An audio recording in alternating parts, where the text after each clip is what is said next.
Bonjour et bonsoir, ça dépend les heures que vous nous suivez. Bienvenue à ma fidèle abonné, il y a Congo Télévision, votre humble serviteur, Président Moustapha Toueto Solanabino sur pendant quelques minutes, actualité politique, il y a République démocratique du Congo. Tout le Banabino sur les accords, il y a Doha. Sur les accords à Doha et puis sur sortie médiatique, il y a Paul Kagame. Sortie médiatique, il y a Kagame, Kagame à lobby. Kagame à lobby, après signature, il y a encore intégration économique. L'intégration auto-signée dans Washington entre la République démocratique du Congo et le Rwanda. Devant les médiations aux Ezali, sous-secrétaire d'État américain, y compris conseiller principal de Donald Trump, Massad Boulos. Togobeta Masolo Siriango. Togobeta Masolo Sir, Mokonzamboka Alobi, devant diaspora congolais vivant dans Brésil. Tokolobele Ango. Tokolobela paix sur les avancées au Ezoko Salama na ligne de front, précisément dans Nord Kivu, na Sud Kivu. Tokolobela même na Ituri. Nous allons en parler ici. Tokolobela par rapport à Makambo, au Nyon Sozo le Kwawana.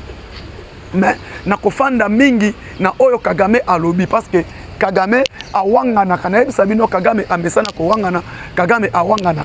Et na bete la bino sur général rwandais au aleki na média ba propos à tenir. Parce que boyoki un général rwandais oyo alobi et général rwandais wana alobi nini to sala analyse na propos au général rwandais retraité alobi oyo Kagame alobi na président na oyo eleki na États-Unis concernant l'accord qui ont été signés et maintenant enterrement na yango et ko salema le deux présidents président rwandais et président Félix Tshisekedi. Et par rapport au Nazoloba, vous allez maintenant comprendre que non tant que tu as signé tu as signé à Rwanda, non? Est-ce que si vous avez une place, tu as signé à M23? Si vous avez une place, tu as signé à Nanga. Parce que les gens ont du mal à comprendre. Parce que tu as des banalises, tu as des bêtises, tu as des conneries. Parce que, oh non, Rwanda, M23 et tout. Mais tu as signé lobby, tu as signé qui aventure. Nous avons signé avec qui? Nous avons signé avec Olivier Ndungire, qui est un ministre des Affaires étrangères, il y a Rwanda. Intégration régionale économique Bolandi. Donc ça la analyse et belé balobi pourquoi Félix Tshisekedi sur l'accord économique na Rwanda. Donc ça la analyse et pourquoi après qu'on signe Bolandi ba propos Kagame à tenir que bango baza d'accord tena o ba signé ils ont signé parce qu'il y a eu pression il y a Maison Blanche et ce qui ba monini nité donc ça la analyse awa.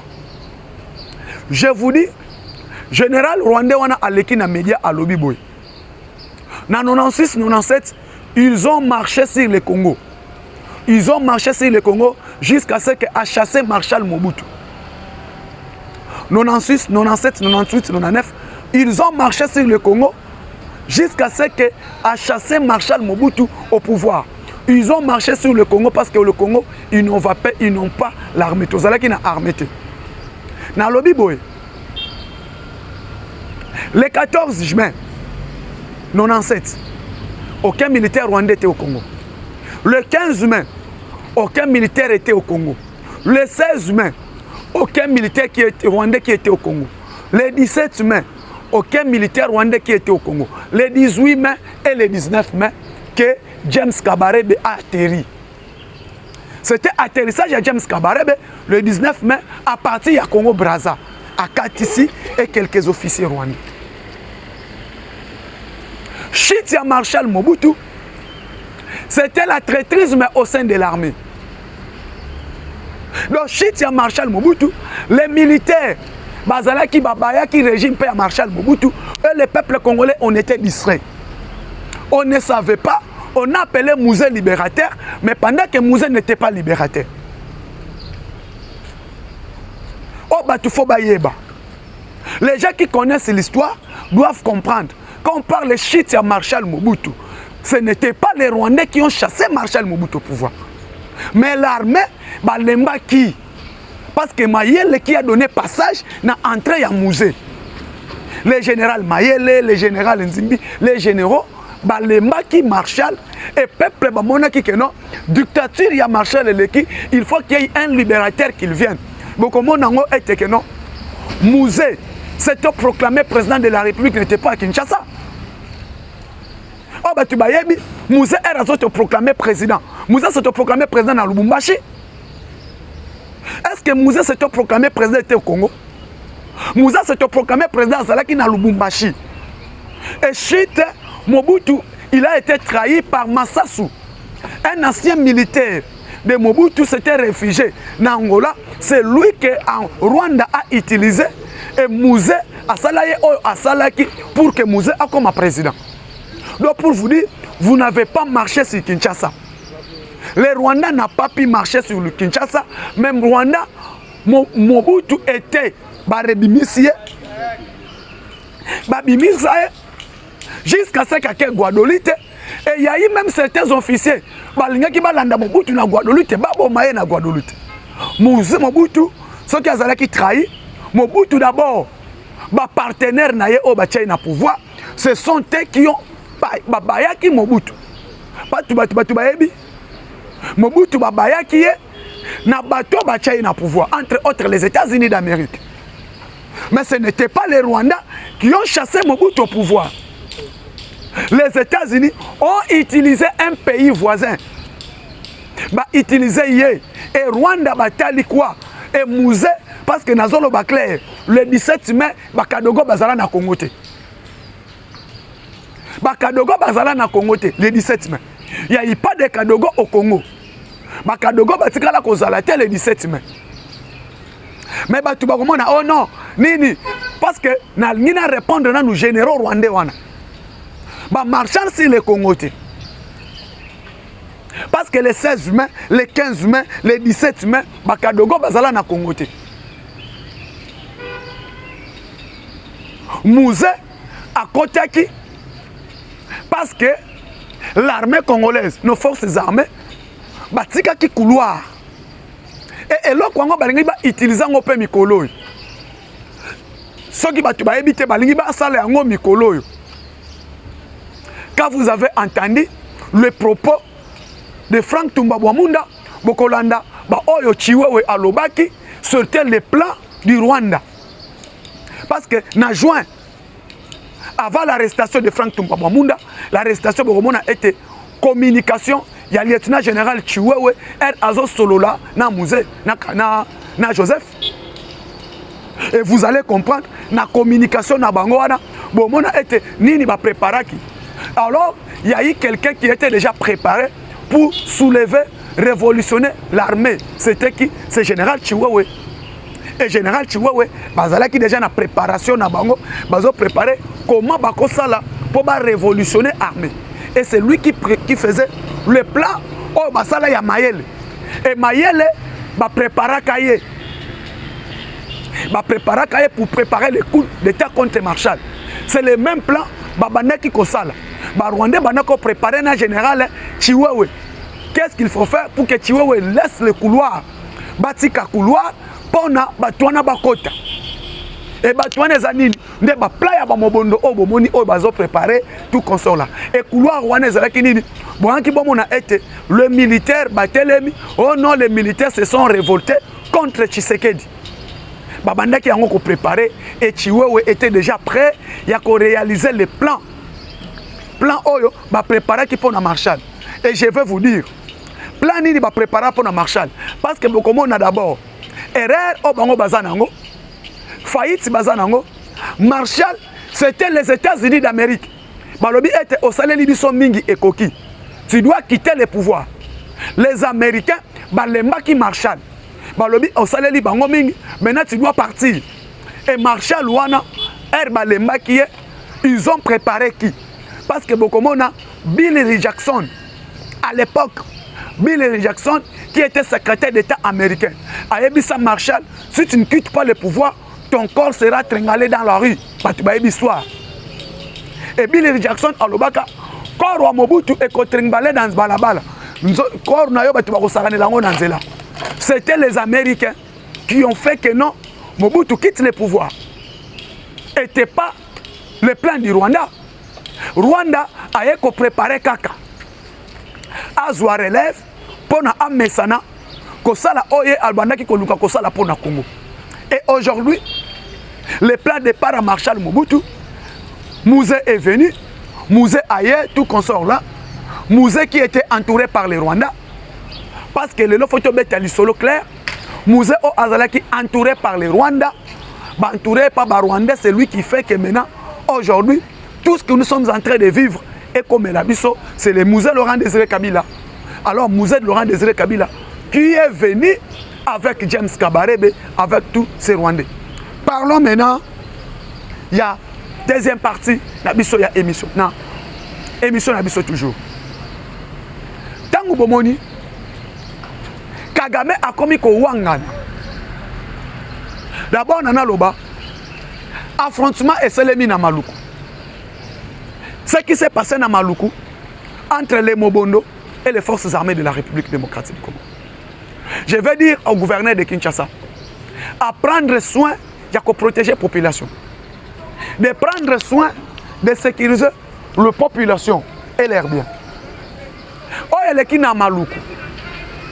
Les Mobondo, oh, bozomona, ba attaquer position, il y a FARDC na Maluku. Malheureusement, affrontement ya bitumbane à Maluku. Parce que Kagame a un plan. Plan na bango, na Kabila, plan na bango na tout consort là, et ça planning. De faire en sorte que pour déstabiliser Kinshasa. Pour déstabiliser Kinshasa, ne écoper sa survie na Rwanda. Écoper sa survie na Rwanda. Et plan na bango ezalakini. Les Mobondo, leur chef Zombi est aux arrêts. Leur chef direct Zombi à Kangama. Et chef Nabango Zombi au Bakanga, qui est en prison, Bazo préparait tout pour faire sortir Zombi de la prison. Parce que l'autre Bango Baluka. Zombi Fabima na prison, tout consort là, et préparer moyen pour déstabiliser Kinshasa, tout consort c'est Kagame. Neto ça l'appelle, na gouverneur ya ville, à prendre part, il y a que protéger la population. Et tant qu'on a protégé la population, bien que tout ceci qui arrive, qu'on crée des patrouilles mixtes et tout, parce que les Mobondo, tant qu'on côté déjà Maluku, et bien ça là tout consort là, voyez bayango que non, c'est Kinshasa qui est déstabilisé. Pour Mututu Ayebi, Zombi est aux arrêts.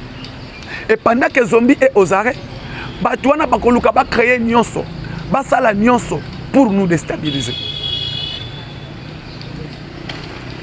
Awa wasikoyo.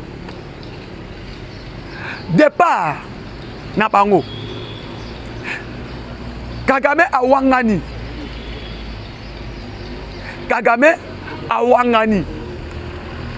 Awangani. Bakor to signé les États-Unis d'Amérique. Kagame a lobby. Ba tchaki y pression. Ba signé ce ministre des Affaires étrangères naé accord na makasi. Ah. Ba signé ce ministre des Affaires étrangères naé na makasi. Na lingina mituna boy. Ba signé ce ministre des Affaires étrangères na makasi ndengeni. Na ebisa kabino ete Kagame aza mutute ya kopesa confiance. Kagame ndenge aza bongo. Aza mutu ya kopesa ka confiance te. Na ebisa bino Kagame awanga na kanyonso. Kagame azua affaire oyo ya batutsi, affaire oyo akomisango business na ye. Si vous ne le savez pas, les Congolais, Kagame pour lui, question yaba FDLR, question yaba Nyamulenge, et ça est le quoi ça là était Rwanda et vivre. Rwanda vivre souffle sur le plan économique. Rwanda vit na combo yaba FDLR, na combo ya génocide du Rwanda, na combo yaba Nyamulenge yaba Tutsi comme businessman. Et c'est ça qui fait la force ya Kagame sur le plan économique.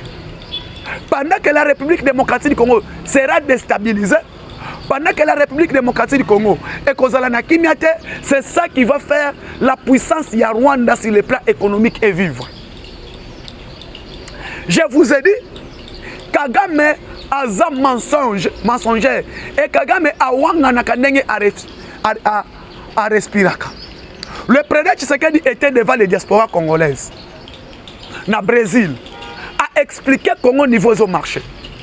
Mbokezo tambola mukimia, malgré ba kokoso ezali kokoso ya liboso eza bitumba oyo bamemela biso oyo toyebaka te euta wapi oyo baimposa biso oyo bamemela biso epai ya nani epai ya Rwanda kokoso ya liboso.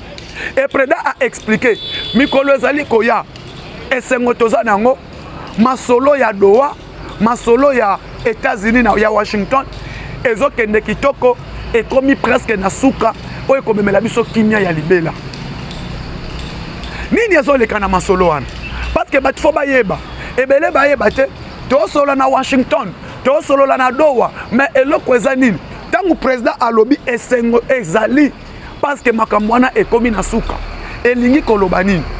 Le chef de l'État a expliqué na bako ba diaspora na biso bandeko na biso ba congolais ya Washington ya Brésil parce que Kagame azwa source nango ya bitumba wana azula ngo comme akomisa ngo comme affaire na ye privé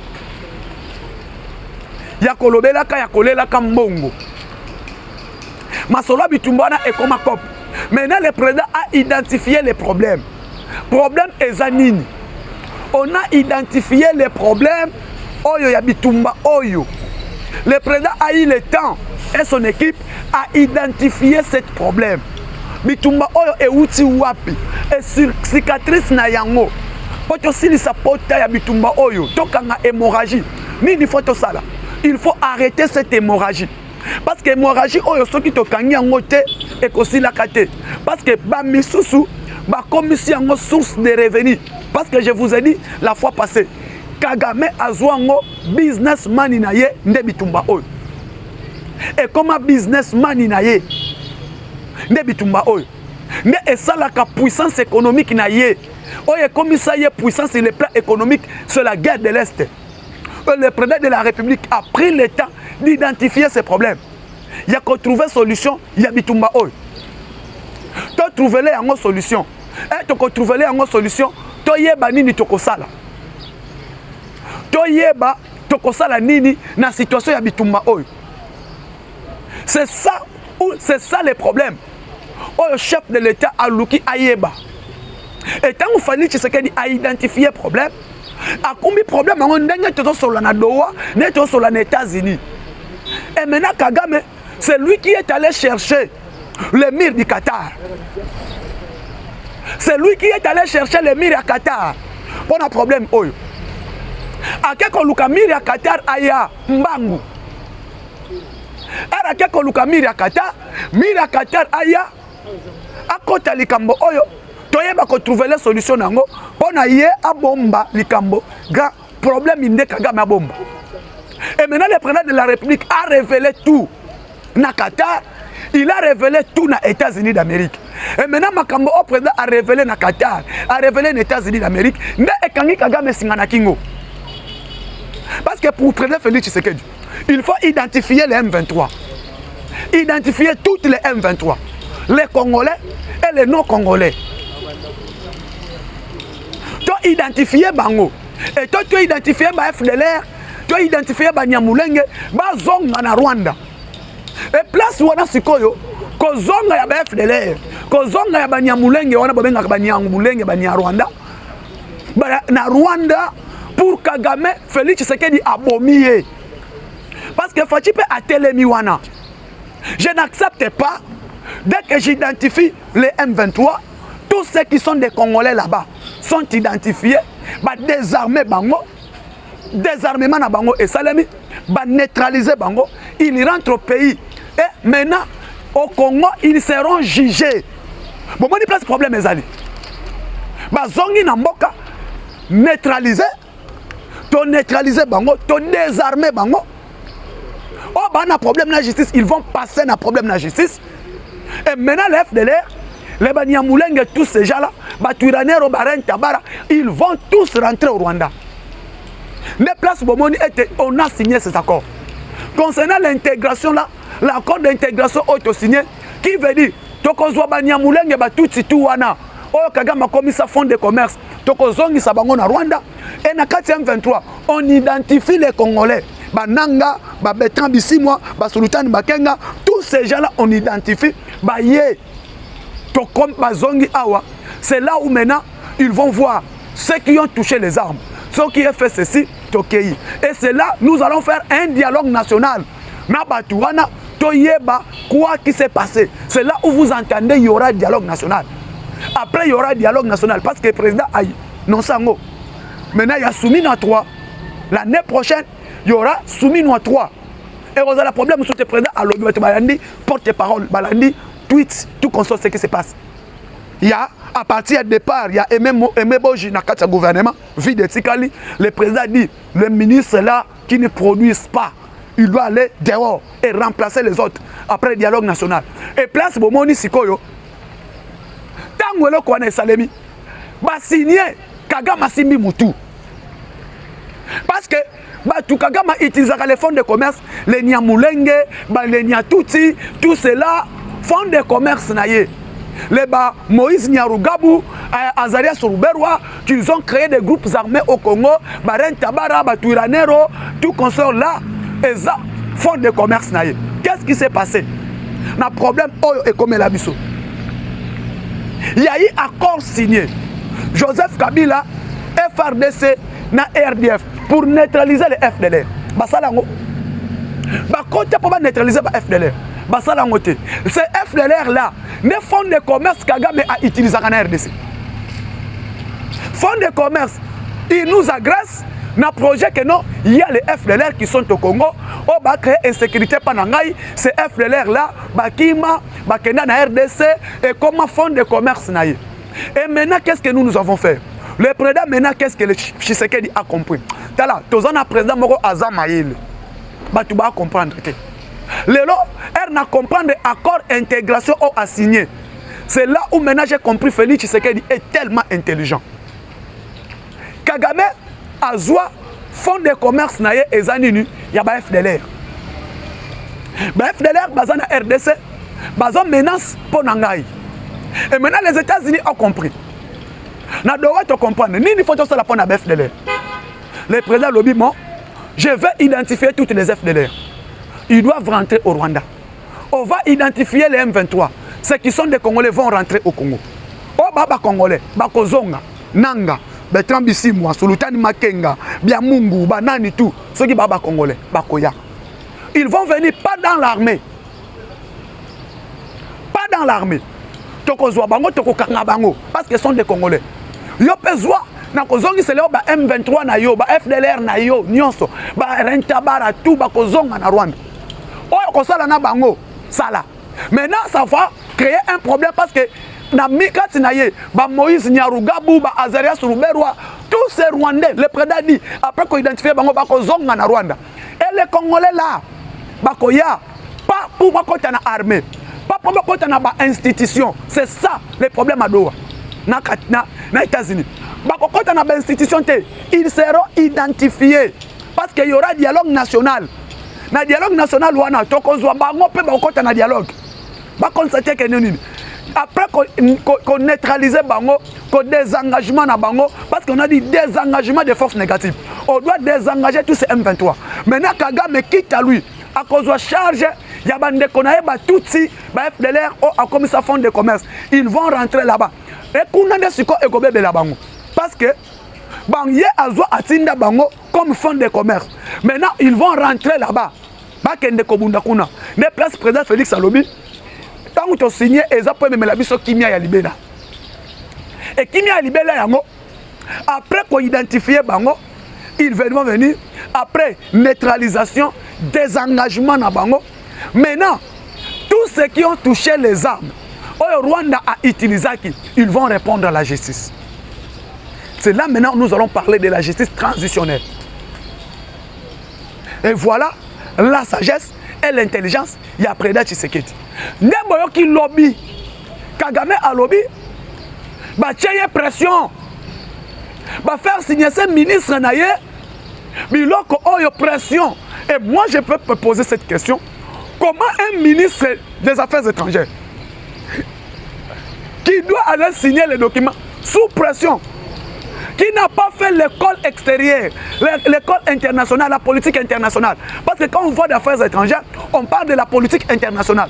Comment quelqu'un qui est ministre des Affaires étrangères, qui ne connaisse même pas la politique internationale, la politique extérieure, qu'on vous fait signer un document par force? Va faire signer ce document par force. Que Bachaki a pas signé en Makasi. Est-ce que Moutouana Aza Mayele? Est-ce que Olivier Ndungire Aza Mayele? Yango na yebisa kibino Kagame tango lobi ngai na fandi parce que ngana yoka Kenya Rwanda. Na yoka Kenya Rwanda na ana vidéo wana. Je l'ai dit, si baluki mutu o ayoka Kenya Rwanda kirukinga, le président peut me prendre. Bakoki ko zwangai ba changai nazala nga interprète ya président. Bazala bazwanga interprète ya président. Parce que Olivier Ndungire mutu azoloba ete Kagame lobi eloko wana asepeli nango te ba signer sango na Makasi. Oh, comment ba ko signer ce accord na Makasi? A signé ngo sous pression te, a signé. Bande konangai le mercredi prochain ou le vendredi. Président de la République à Israël azozala.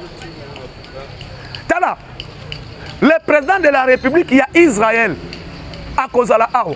Bolandi, ce qui s'est passé dans le communiqué officiel. Et la semaine 8, car la semaine où ils ont 8, le président va recevoir le Mir à Qatar. Pour vous dire que non, situation est si. Le président Félix Azouamba, président d'Israël, Azouamba Mir à Qatar, pour vous dire que place yo Kagame on a ko Tchaénine, c'est fini. Il y a un aloba ete bitumba esili. Peuple congolais, toko sepela. Et tozo sepela déjà parce que la guerre a maintenant a pris fin. Oh, les alaki problème, tozalaki nango, les problèmes, les sorciers est déjà identifié. On reconnaît la personne et comment est son système de jeu. Nous avons maîtrisé la personne et son système de jeu. Comment Kagame a fonctionné. Et Nebisabino et Tekeno, Kagame bitumba est a commis ça qui a un fonds de commerce. Et au fond de commerce, n'a pas maîtrisé. Et maintenant, nous allons signer les accords avec Israël ici. Il y a renseignement, il y a armée, il y a tout. Président, il y a Israël. C'est la toute première fois. C'est la toute première fois. Depuis la République juive d'Israël existait, même n'importe quel Mobutu. Président Israël a été. N'importe quel musée. Président Israël a été. Le président arabe. Président Israël a été. Miria Qatar, n'importe quel Mobutu a été. Miria Qatar, n'importe quel Kabila a été. Et maintenant, le Miria Qatar qui sera ici. Donc nous allons recevoir des grands boulevard, parce que le président va recevoir des grands invités après les 15. Merci beaucoup Nabaino Sobolandi. Moi na mboka moi na Congo, continuez ko benga toujours moi na Congo. So benga moi na Congo on a raisonné nos ancêtres hein o batambola ngai papa Simo Kimbangu maman Kimpafita qui sont des premiers à combattre pour la République. Ciao, à la prochaine.